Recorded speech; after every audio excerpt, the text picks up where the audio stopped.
হামে মৃত্যু 600 ছাড়াইছে, এর মধ্যে 80% বাচ্চাই 5 বছরের নিচে। এবং এইটা কনফার্ম হয়ে গেছে যে এই হাম বাইরে থেকে আসেনি, বাংলাদেশেই হয়েছে। এবং এটা একটা পুরানো B3 টাইপের হাম ভাইরাস। নিজেদের বাচ্চাদের একটু সতর্ক রাখেন, সাবধানে রাখেন। 5 বছরের নিচে যে বাচ্চাগুলো আছে স্পেশালি তাদের ব্যাপারে বলতেছে। একে তো হামে বাচ্চারা মারা যাচ্ছে, এর মধ্যে আদ্দিন হসপিটালে চিকিৎসাধীন অবস্থায় 6 জন শিশু সন্তান মারা গেছে। একটা তদন্ত কমিটি গঠন করা হয়েছিল, সেটার প্রতিবেদন আসছে পুরাটাই তাদের অবহেলা। যে বন্ধ কক্ষ ছিল সেটার মধ্যে অক্সিজেন ছিল না, তার কারণে 6টা বাচ্চা মারা গেছে। এটা কিন্তু মার্ডার, এবং একটা না অনেকগুলো মার্ডার একসাথে হয়েছে। সো স্বাস্থ্যমন্ত্রী বলছেন যে এইটা আইনানুগ ব্যবস্থা নেওয়া হবে, এবং ওই হসপিটালটা আসলে চিকিৎসা নেওয়ার মতো অবস্থায় নাই। বাচ্চাদের জন্য দোয়া করবেন, ওই বাবা মার জন্য দোয়া করবেন প্লিজ। রামিসা হত্যা মামলার রায় 19 দিনের ভিতর কার্যকর হচ্ছে। এটা সরকারের দিক থেকে একটা ভালো তৎপরতা। নারী এবং শিশুদের এগেনস্টে এরকম যতগুলো মামলাই আছে সব কয়টাই যেন এরকম দ্রুত হয়, এইটাই আবেদন রাখবো সরকারের কাছে। নারায়ণগঞ্জের আইভি রহমান জেল থেকে ছাড়া পাইছে। কেন পাইলো আমি জানি না, পাওয়ার তো কোনো কারণ নাই, কারণ একটা খুব পপুলার ভিডিও আছে,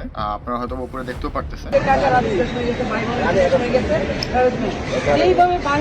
সে স্বৈরাচারের দোসর স্বরাষ্ট্রমন্ত্রীর সাথে আমাদের ভাইদের যেভাবে জুলাইয়ের হত্যা করা হয়েছে সেইটার ভিডিও দেখতেছে, এবং সে পুলিশকে বকাঝকাও দিচ্ছিল। তারপরেও সে ছাড়া পাইলো। কোনো একটা কিছু তো ঝামেলা হচ্ছে, যদিও তার ব্যাপার আমি টুকিটাকি কিছু প্রশংসার ব্যাপার শুনছি, তো সেটা এখন বলার মতো কিছু নাই। আমরা তো অন্যায় করতেও দেখছি তাকে, এবং আওয়ামী লীগ সরকারের সাথে মিলে এসে সবসময় অন্যায়গুলো করছে। প্রিপেড মিটারে যে মাসিক চার্জ আছে সেটা সরকার উঠাই দিচ্ছে। হরমুজ প্রণালী বন্ধ বলে সরকার 5 কার্গো LNG কিনতেছে অন্য জায়গা থেকে। এতে আমাদের একটু চাপ কমলেও এইভাবে আমাদের মতো ছোট একটা দেশ বেশি দিন সার্ভাইভ করতে পারবে না। সো যুদ্ধ থামা লাগবে। সো প্রতিবাদের আর্ট বানানোর জন্য আমাদের অনেক নিউজ ঘাটাঘাটি করা লাগে। কোনো এমন নিউজ আছে যেটা আপনারা বুঝেন না বা জানতে চান, কমেন্টস করে রাখতে পারেন, আমরা রিসার্চ করে বলবো আপনাদেরকে। Thank you very much.